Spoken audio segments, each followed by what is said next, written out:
you say you can't feel a single thing, say you didn't feel. Hello angels, welcome back to my channel. If you're new here, my name's Angel Baby Kyra. Make sure you like and subscribe, leave me a comment, go follow me on Instagram, go follow me on TikTok. I can at least get to 1,000 when I had 24k. RIP my old account. But how are you guys doing? I'm surviving, you know, I'm getting there. Got a new job, so I'm excited for that. But today we're going to be talking about Elita Harkov and kind of continuing from the last video that I made about Melanie Martinez and her coloring book controversy and the kind of topics that she was covering. And a lot of people brought up Elita, and I would also cover Elita songs from her older albums, I guess, or whatever you want to call it, her older project. And a lot of people tend to like Elita if they like Melanie Martinez, because they're kind of similar in the ways of their topics that they talk about, and also kind of their aesthetic is kind of similar or crosses over. I want Warren, whoever's watching this is very inappropriate for people under 18. You can support me by watching my other videos, because I'm probably most likely unable to monetize these kinds of videos because they do cover sensitive topics and the algorithm doesn't really favor these kinds of videos or these topics. So please go watch my other videos, please subscribe,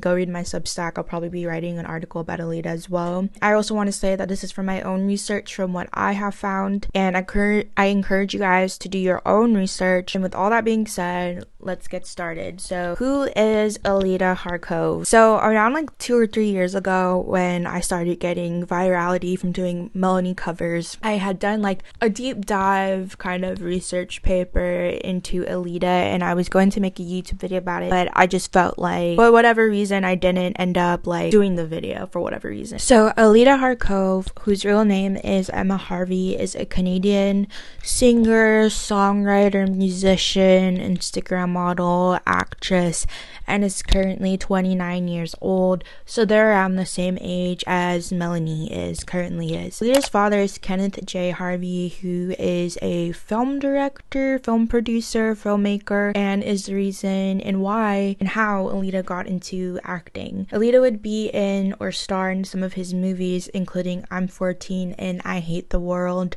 During the filming process of this, Elita would be 16 years old, and it is said or rumored that her brother was also playing a role in this movie as a postman, and I believe her sister as well. I don't know how accurate this is, but that's what it said in IMDb.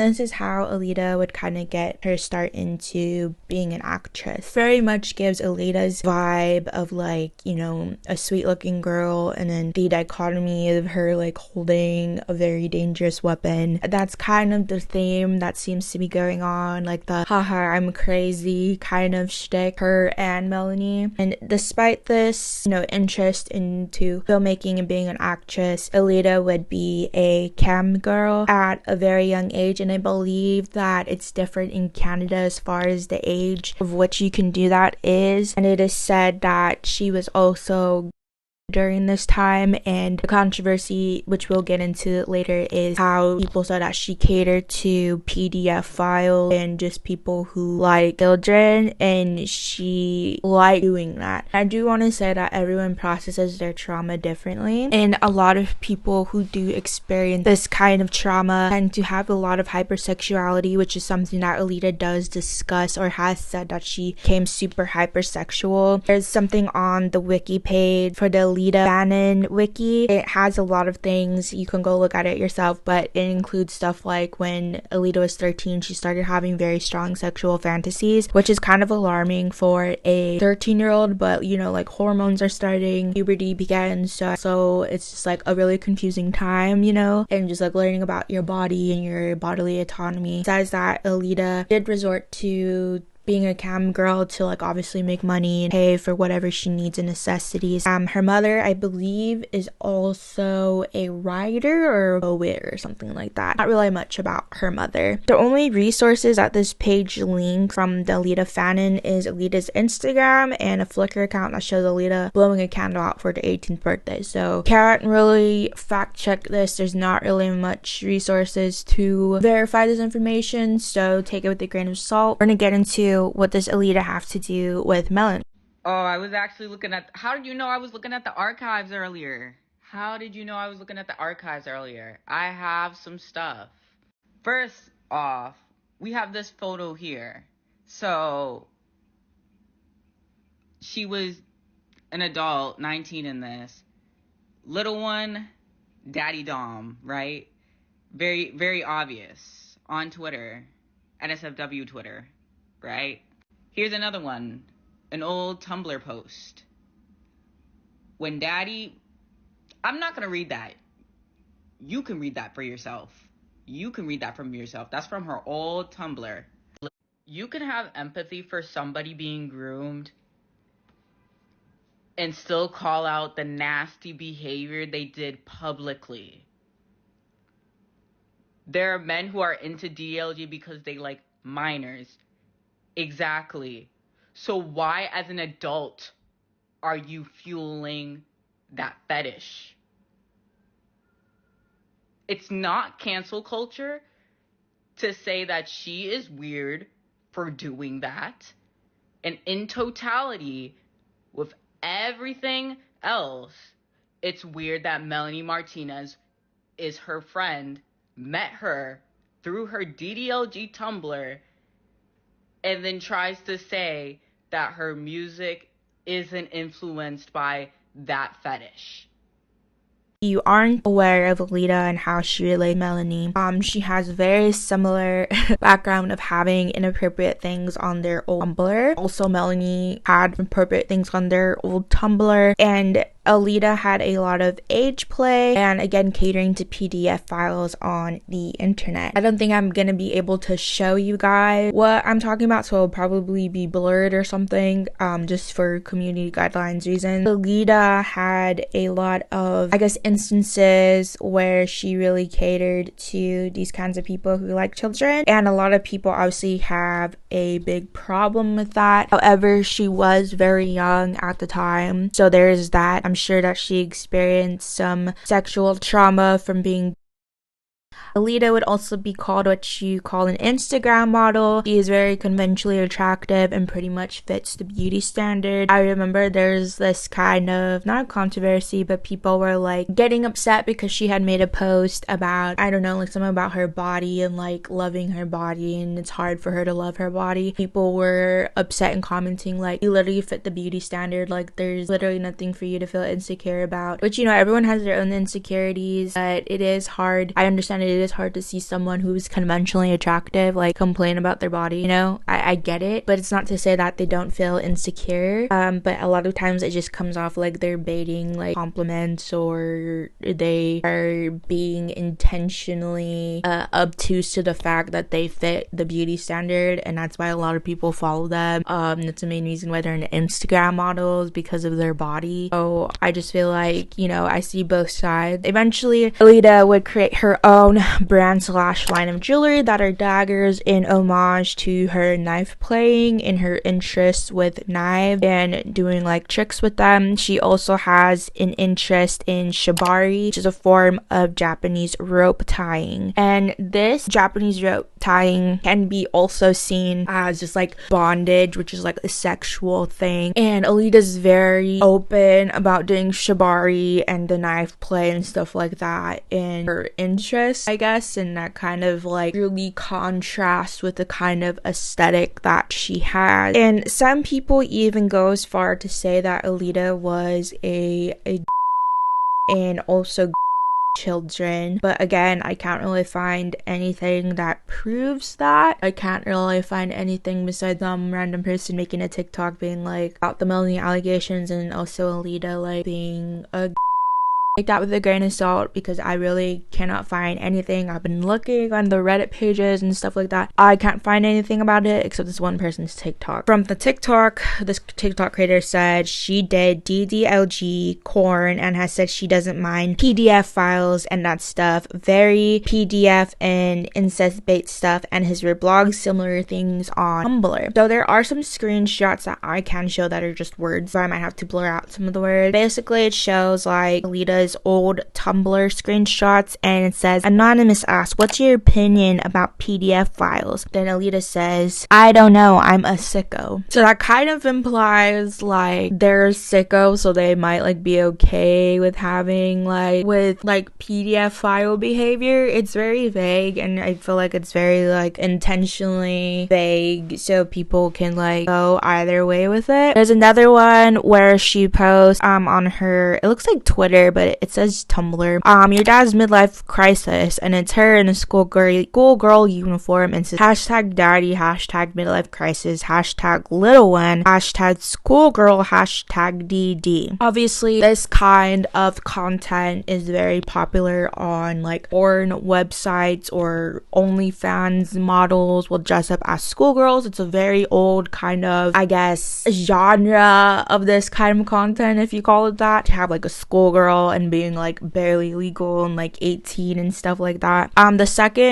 The third one, I don't want to read it because it makes me uncomfortable from my own essay trauma. You can read it. She says 12 hee or something like that. With this, there is an Elita Harkov is a Tumblr, which I'll leave in the description if you guys want to take a look at it yourself. I'm pretty sure this Tumblr page has been disbanded since the last post was about in 2020, and they kind of like stopped like just posting stuff pretty bare of like tangible proof, but it does seem incriminating, or the very least insinuates Elita was involved in some very questionable things. People have commented on TikToks concerning Elita's allegations, such as the one that I shared that Elita had children or was involved in that kind of thing. Some people have said that Elita has said, which I can't find anywhere, they would like to leave this time of their life behind, which again is understandable because they were young. However, to a point, you have to be accountable for if she was involved with these kinds of PDF files. I think a lot of the things that Elita was posting on her Tumblr was inappropriate, but I think she kind of fell into the S word of trying to just survive. So she might have felt like this was the only means to do so. However, knowing this and knowing the kind of art that Melanie had made during her crybaby K-12 era, which K-12 movie Elita is in, it's kind of eerie kind of seeing the connections of DDLG and age play. And a lot of people have commented that age play isn't necessarily sexual. It is a trauma response to most likely sexual trauma during childhood. It's a coping kind of mechanism. I think that it gets really blurred with these kinds of people like Melanie or Elita, kind of gets demonized into this like, oh, it's catering to PDF files, when in actuality it's a way for people to cope with the horrendous trauma that they had experienced during whatever time of their life they had experienced it. However, with people like Melanie Martinez, who kind of glamorizes this aesthetic of being traumatized by real life experiences like being kidnapped, being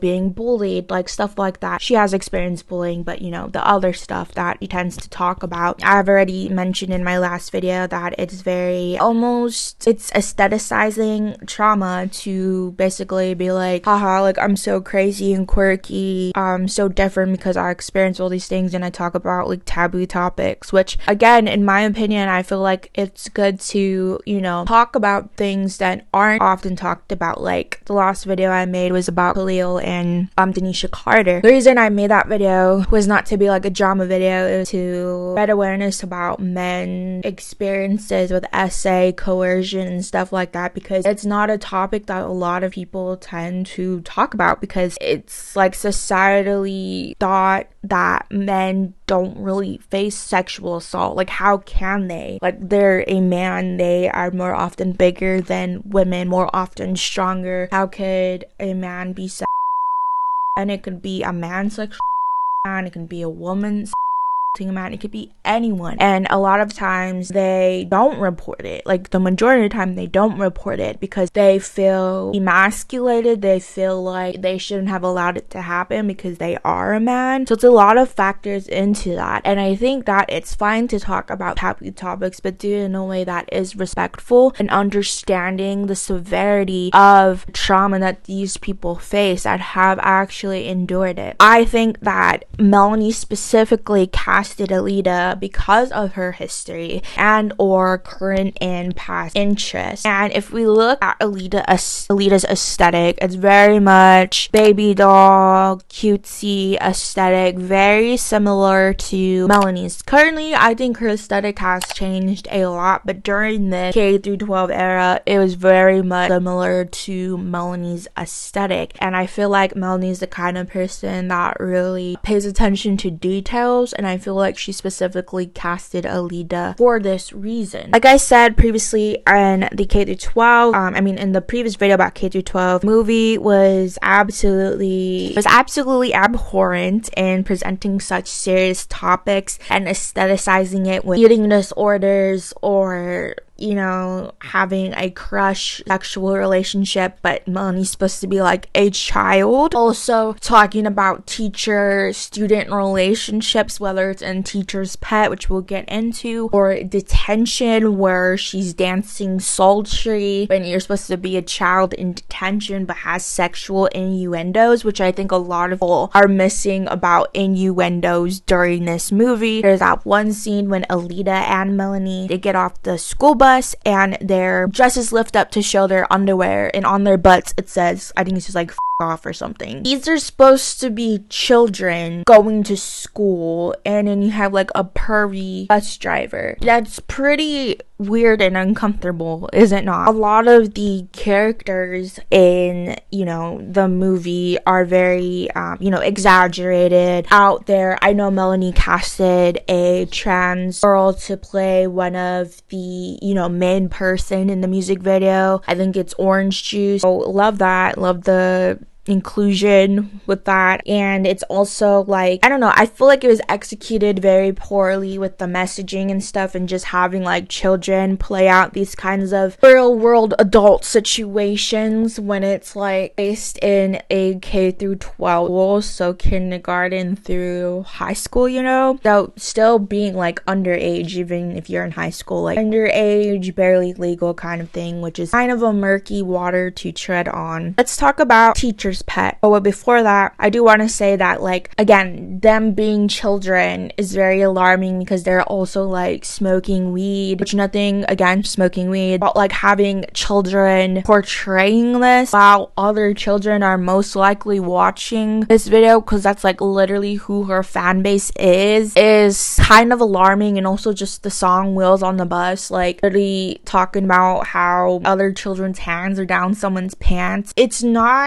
It's trying so hard to be edgy and to be like, haha, I'm cute but crazy. It's not beneficial to anyone. It's not beneficial in a way of spreading awareness, blah blah blah blah, whatever her fans like continue to say that, oh, it helps me do this or it helps me do that. Okay, that's fine and it helps you do that, but the message of the song and how it's portrayed can be very damaging to people who are already in very sensitive situations. And examples of like having a teacher-student relationship. So let's segue into Teacher's Pet. I mentioned this in the last video as well, and this is kind of Elita's song during the movie. Her scene is when like it's a child, a student having a relationship with an adult teacher. Like, what about this is okay, because the more we look into it, the more it becomes more clear that this isn't about awareness. It's about kind of playing out this like fantasy of having a child and adult relationship. The song itself is pretty creepy, in which it almost insinuates the child is also like choosing to be in the relationship instead of having like discussing the power dynamic that is between a teacher and a student, an adult and a child, an adult and a young teen. And it kind of like just doesn't show the real power dynamic. It kind of makes it like the child can,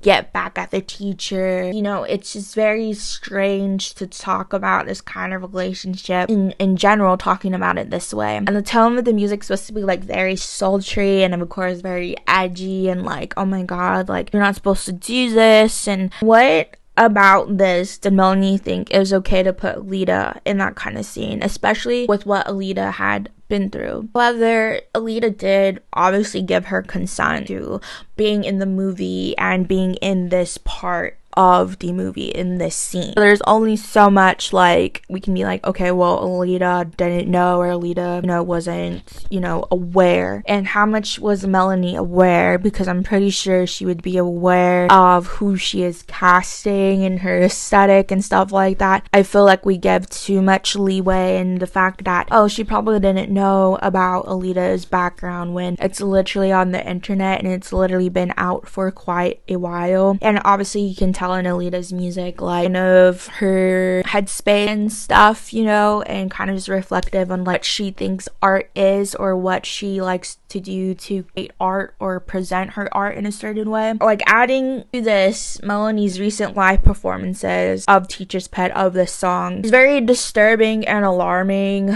with her portal score when she's humping the floor, and I mentioned this last video. But what about that says I'm bringing awareness to this? What about that says this is an important topic to talk about, and we need to talk about it with a sensitivity and respect to those who have gone through it? Melanie hadn't personally gone through it. So how does humping the floor and putting like sexual dances, sexual things into this tells your audience that this is for awareness, when it's being heavily sexualized in a way that's supposed to be attractive or edgy, not sexualized in a way to show that, the child was being sexualized? Does that make any sense? Like, do you guys get what I'm saying? Like, the difference between showing how the adult sexualized the child versus how Melanie's showing that the child is sexualizing themselves and kind of like almost victim blaming and putting them in that situation. Like, I don't know. That's just what I got from it personally. And as someone who has been SA'd multiple times, it's a very hard pill to swallow. When I started just like, listening to what other people had to say about like how inappropriate it was, because again, I was a fan of Melanie for so long since she was on The Voice and stuff, and I kind of just like disregarded the allegations and people saying that, oh, her stuff is weird or creepy or it's inappropriate. I kind of just brushed it aside for the fact that like, no, like, she's relatable, like, I get her, like, I get everything, like, but after becoming like a mother and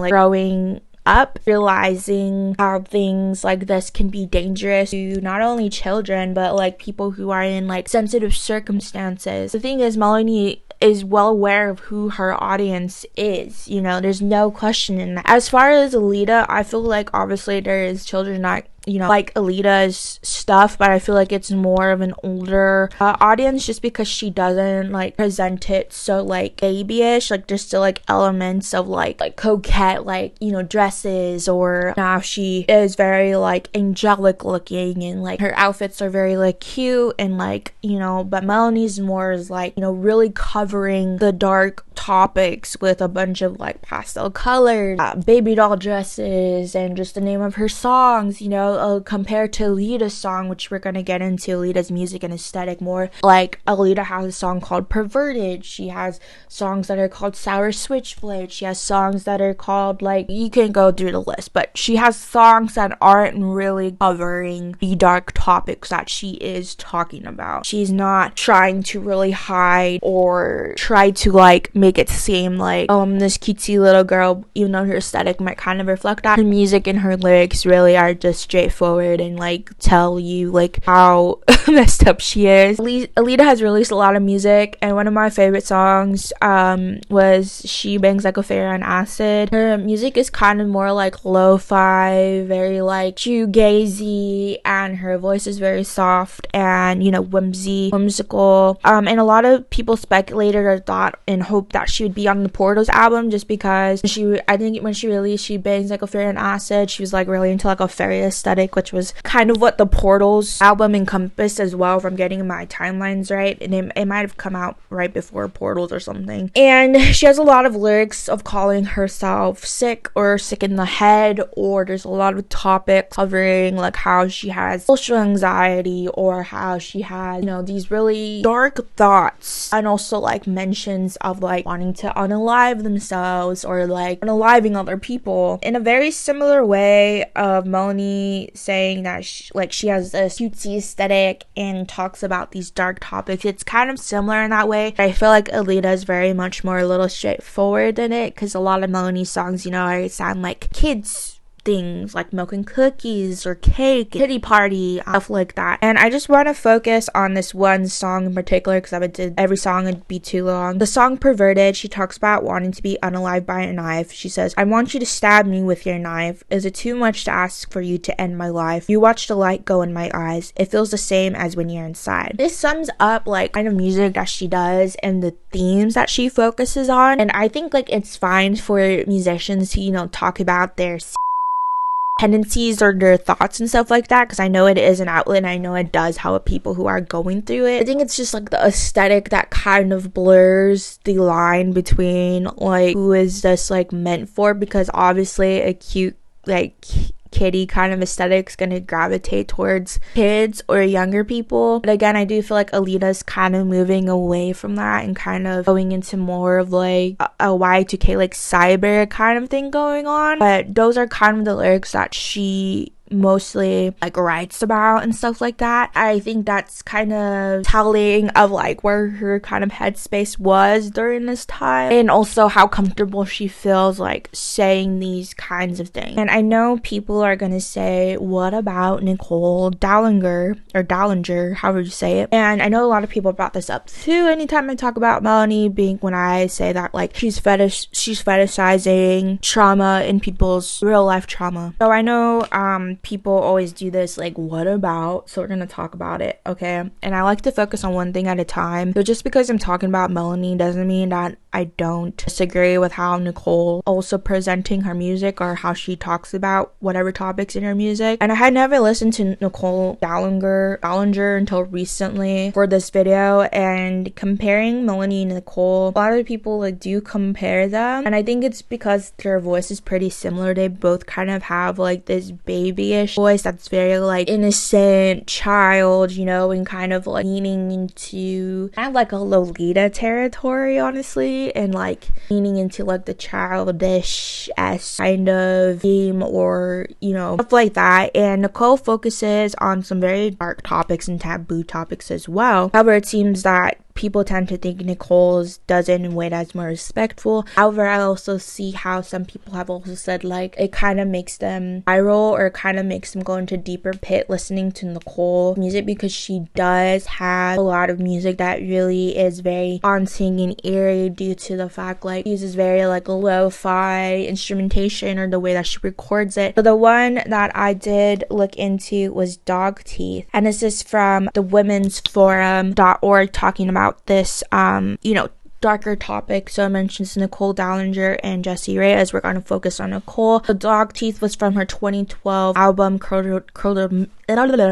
Milk. If you want to read this whole article, be linked below. It is about sexual violence. While she does not specify her exact experience with sexual assault, she does say that 90% of the time she writes about, quote, things that she has experienced, end of quote. She says, quote, I write better from my personal perspective than an outside perspective, end of quote. Doherty 2015. And she has many songs about sexual violence. I find it fair to assume that it is unfortunately something that she has experienced. In this song, Sarah, who she says is, quote, all over her, end of quote, is compared to a dog as she describes him telling her to pull out his teeth because as long as he'd had them, he'd use them to do bad things. Vocally, the song has some distinct similarities to Tori Amos's Me and the Gun. First, even though the song isn't a cappella, the texture is thin enough that it feels similar. Dallinger's light, childlike voice is accompanied only by held-out piano chords with quite a bit of space through two melodically and timbrally similar verse-chorus cycles. However, Nicole's striking baby voice drastically changes the oral experience, and she incorporates something that Amos does not, reverb. In the spectrogram and waveform below, you can see the evenly fading tails on each sound, which occurs from all the repeated sounds losing volume with each iteration. While Amos's voice is small, front and center in a tiny sonic space, Dallinger's voice bounces around the space like a racquetball. It sounds as if Dallinger's voice travels across and around a big room and away from her body. This is someone experiences looking at themselves from across the room as they experience depersonalization. Sound does not stay grounded in one spot and and instead seems to float around the various walls and corners of the sonic space. Obviously, I can't play it because of copyright reasons, but it does also remind me of Alita's music. Like I said, it's very like reverby, shoegazy, very like moody and stuff like that. And I think that Nicole's topics can be very disturbing to a lot of people, but I do think that it's, you know, it's her way of coping through things that she has experienced. And I think that's kind of the difference between obviously her and Melanie, is that Melanie hasn't experienced these things, and Nicole's coming from a place of trauma, coming from a place of, you know, probably confusion and hurt and anger and all these really valid and real emotions that she has gone through and that probably continues to go through, and having music as a way to express those very raw emotions is something that can tear through a soul by listening to it. It really tore through mine listening to it, and just as a survivor myself. And I think that's kind of the main difference, is that Nicole does it in a way where she uses particular words or stuff, and I see word similarities as like curdled milk, you know, and it kind of seems like something Melanie would see where has taken inspiration from, as well as Elita. I feel like these three particular music artists share a lot of similarities but also have some differences. Overall, I think Elita's part in Melanie Martinez's K-12 movie is very alarming. Again, there's not really much about Elita's to confirm it, but Elita knowing that Melanie has had allegations, doing a movie with her, kind of questioning everyone who did do the movie with her, and how Elita siding with an alleged rape. It's kind of concerning. And, you know, Elita does have a lot more connection to Melanie than we do, because we don't know Melanie personally. But from the people that have had encounters with Melanie or have been in Melanie's life, it has happened more than once that, you know, like was a thing, or coercion or something on those lines. So I think if it happened more than once, there has to be, you know, or smoke where there's, or fire where there's smoke. Is that how you say it? Yeah, so Elita's background is pretty interesting considering everything, and why like Melanie casted her, like the reason why Melanie casted her. I think that's the end of this video. Let me know what you guys think in the comments. Please be respectful, please be polite. I will be blocking and reporting any bullying comments, because I got a lot of it from Melanie fans last time. But yeah, let me know what you guys think in the comments, and I'll talk to you guys next time. Bye. It be like that now.